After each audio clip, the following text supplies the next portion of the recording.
ಇವತ್ತಿನ ಕಾರ್ಯಕ್ರಮ ತಮ್ಮೆಲ್ಲರಿಗೂ ಗೊತ್ತಿರುವಂತೆ ಡಾಕ್ಟರ್ ಬಾಬಾ ಸಾಹೇಬ್ ಅಂಬೇಡ್ಕರ್ ಅವರ 135ನೇ ಜಯಂತ್ಯೋತ್ಸವ ಆಸ್ಪತ್ರೆಯ ವಿಭಾಗದಲ್ಲಿ ಆಚರಿಸಲಾಗುತ್ತದೆ.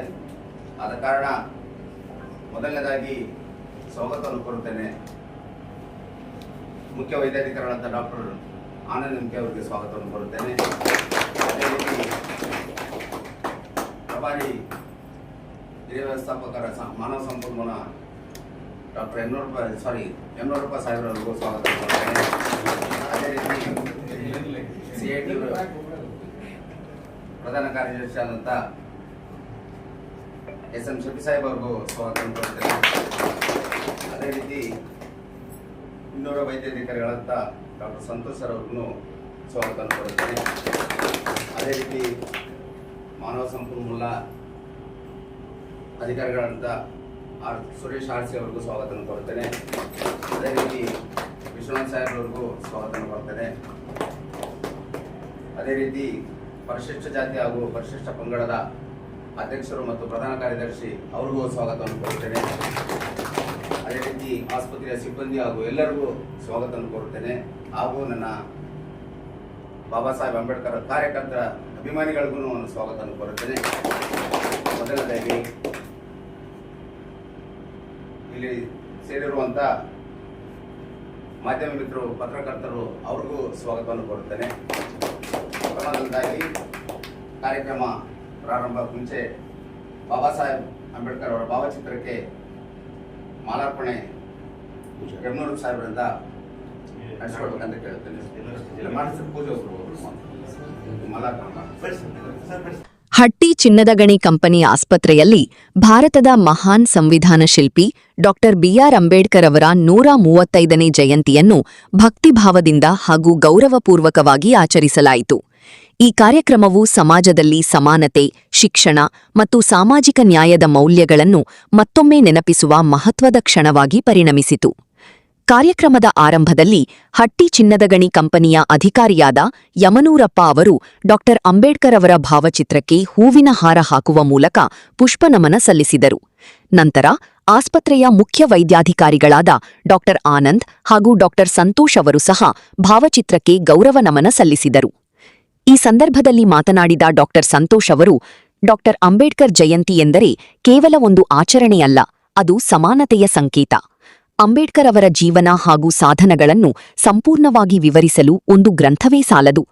ನಾವು ಇಂದು ಶಿಕ್ಷಣ ಪಡೆದು ಸಮಾಜದಲ್ಲಿ ತಲೆ ಎತ್ತಿ ನಿಲ್ಲುತ್ತಿರುವುದಕ್ಕೆ ಕಾರಣವೇ ಅಂಬೇಡ್ಕರ್ ಅವರು ಎಂದು ಹೇಳಿದರು. ಅಂಬೇಡ್ಕರ್ ಅವರ ಶಿಕ್ಷಣದ ಮೇಲಿನ ಒತ್ತಡವನ್ನು ಹಾಗೂ ಜಾತಿಭೇದದ ವಿರುದ್ಧ ಹೋರಾಟವನ್ನು ಸ್ಮರಿಸಿದರು.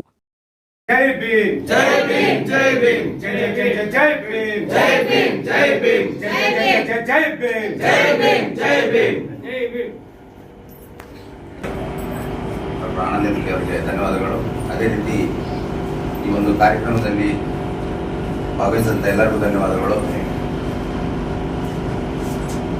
ಡಾಕ್ಟರ್ ಬಾಬಾ ಸಾಹೇಬ್ ಅಂಬೇಡ್ಕರ್ ಅವರ ಕುರಿತು ಒಂದೆರಡು ಮಾತುಗಳನ್ನು ಡಾಕ್ಟರ್ ಸಂತೋಷ್ ಸರ್ ಅವರಿಗೆ ಸ್ವಲ್ಪ ಮಾತಾಡಲಿಕ್ಕೆ ಅವಕಾಶ ಮಾಡಿಕೊಡ್ಬೇಕು.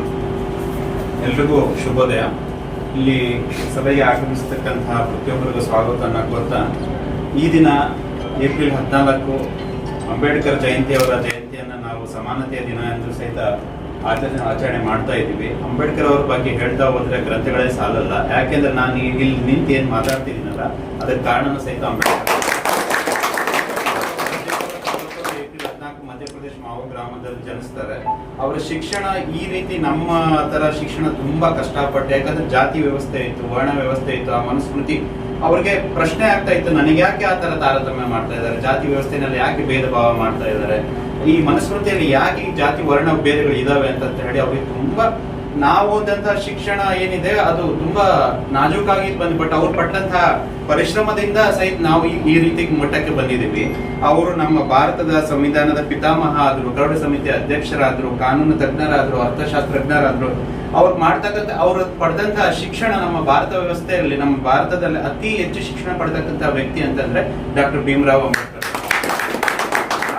ಭೀಮರಾವ್ ಅಂಬೇಡ್ಕರ್ ಅವರು ಇರೋದ್ರಿಂದಾನೇ ನಮಗೆ ಒಂದು ವ್ಯವಸ್ಥೆನಲ್ಲಿ ಕಾನೂನು ರೀತಿನಲ್ಲಿ ನಾವು ಯಾವ ರೀತಿ ಜೀವನ ಮಾಡಬೇಕು, ಯಾವ ರೀತಿ ಬಾಳ್ಬೇಕು, ಯಾವ ರೀತಿ ಶಿಕ್ಷಣ ವ್ಯವಸ್ಥೆ ಇರಬೇಕು, ಯಾವ ರೀತಿ ಒಂದು ಕಾನೂನು ವ್ಯವಸ್ಥೆನಲ್ಲಿ ನಾವು ಇರಬೇಕು, ನಮ್ಮ ಜನಜೀವನ ಯಾವ ರೀತಿ ನಡಿಬೇಕು ಅಂತ ತೋರಿಸ್ಕೊಟ್ಟ ಮಾರ್ಗದರ್ಶಕರು ಅಂತಂದ್ರೆ ಡಾಕ್ಟರ್ ಭೀಮರಾವ್ ಅಂಬೇಡ್ಕರ್.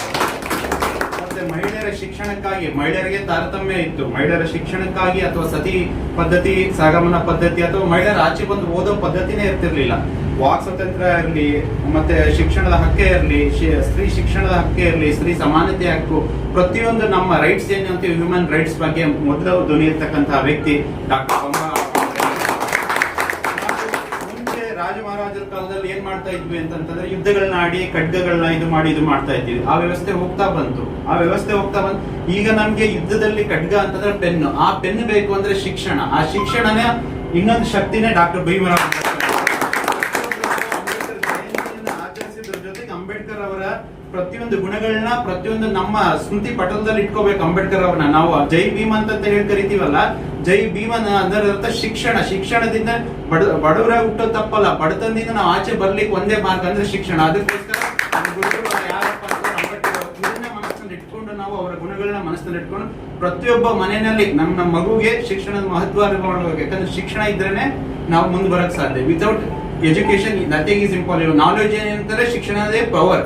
ಅದನ್ನ ಕಲಿಸ್ಕೊಟ್ಟಕ್ಕಂತ ಮಹಾ ಪಿತಾಮಹ ಜನ್ಮದಿಂದ ನಾವೆಲ್ಲರೂ ಸೇರೋದು ತುಂಬಾ ಸಂತೋಷದ ವಿಷಯ. ಮತ್ತೆ ನಮ್ಮ SC/ST ಸಂಘದವರು ಅವರೆಲ್ಲ ನಮ್ಮ ಹಾಲು ಹಣ್ಣು ಹಂಪಲು ವಿತರಣೆ ಮಾಡ್ಕೊಂತಕ್ಕಂತ ಒಂದು ಒಳ್ಳೆ ಕಾರ್ಯಕ್ರಮ. ನಿನ್ನೆ ಸಹಿತ ಒಂದು ರಕ್ತದಾನ ಶಿಬಿರವನ್ನು ಅಂದ್ಕೊಂಡಿದ್ರು.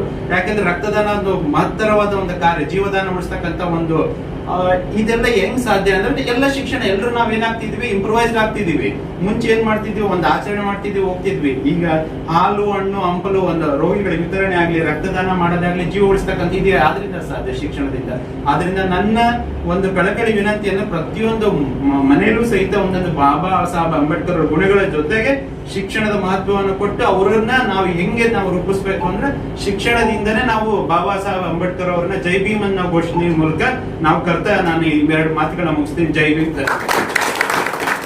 ಅಂಬೇಡ್ಕರ್ ಅವರು ತಮ್ಮ ಜೀವನದಲ್ಲಿ ಎದುರಿಸಿದ ಅನೇಕ ಸಂಕಷ್ಟಗಳ ನಡುವೆಯೂ ಶಿಕ್ಷಣವನ್ನು ಶಸ್ತ್ರವಾಗಿ ಬಳಸಿಕೊಂಡು ಸಮಾಜದ ದುರ್ಬಲ ವರ್ಗಗಳಿಗೆ ಹಕ್ಕುಗಳನ್ನು ತಂದುಕೊಟ್ಟ ಮಹಾನ್ ವ್ಯಕ್ತಿ ಎಂದು ಅಭಿಪ್ರಾಯಪಟ್ಟರು. ಅವರ ತತ್ವಗಳು ಇಂದಿಗೂ ಸಮಾಜಕ್ಕೆ ಮಾರ್ಗದರ್ಶನ ನೀಡುತ್ತಿವೆ ಎಂದು ಹೇಳಿದರು. ಈ ಕಾರ್ಯಕ್ರಮದಲ್ಲಿ ಹಟ್ಟಿ ಚಿನ್ನದ ಗಣಿ ಕಂಪನಿಯ ಅಧಿಕಾರಿಗಳಾದ ಸುರೇಶ್ ಮತ್ತು ವಿಶ್ವನಾಥ್, ಚುನಾಯಿತ ಪ್ರತಿನಿಧಿಗಳಾದ SM ಶಫಿ, ಪೆಂಚಲಮ್ಮ, ಬಾಬು ಸಾಗರ್, ಜಮಾದಾಗ್ನಿ ಹಾಗೂ ಅನೇಕ ಕಾರ್ಮಿಕ ಮುಖಂಡರು ಉಪಸ್ಥಿತರಿದ್ದರು. ಜೊತೆಗೆ ಆಸ್ಪತ್ರೆಯ ಎಲ್ಲಾ ಸಿಬ್ಬಂದಿ ವರ್ಗದವರು ಭಾಗವಹಿಸಿ ಕಾರ್ಯಕ್ರಮವನ್ನು ಯಶಸ್ವಿಗೊಳಿಸಿದರು. ಒಟ್ಟಾರೆಯಾಗಿ ಈ ಆಚರಣೆ ಅಂಬೇಡ್ಕರ್ ಅವರ ಚಿಂತನೆಗಳನ್ನು ನೆನೆದು ಸಮಾನತೆ ಮತ್ತು ನ್ಯಾಯಯುತ ಸಮಾಜ ನಿರ್ಮಾಣದ ದಾರಿಯಲ್ಲಿ ಸಾಗುವಂತೆ ಪ್ರೇರೇಪಿಸಿತು. RTV ಕನ್ನಡ, ಚಿನ್ನದ ನಾಡಿನ ಕನ್ನಡಿಗರ ಧ್ವನಿ. ನಮ್ಮ ಚಾನೆಲ್ ವೀಕ್ಷಿಸಿದ ನಂತರ ಲೈಕ್ ಮಾಡಿ, ಶೇರ್ ಮಾಡಿ, ಸಬ್ಸ್ಕ್ರೈಬ್ ಮಾಡಿಕೊಳ್ಳಿ. ರಾಯಚೂರು ಜಿಲ್ಲೆಯ ಪ್ರತಿನಿಧಿ ಶ್ರೀನಿವಾಸ್ ಮಧುಶ್ರೀ, ಹಟ್ಟಿ ಚಿನ್ನದ ಗಣಿ. ಧನ್ಯವಾದಗಳು.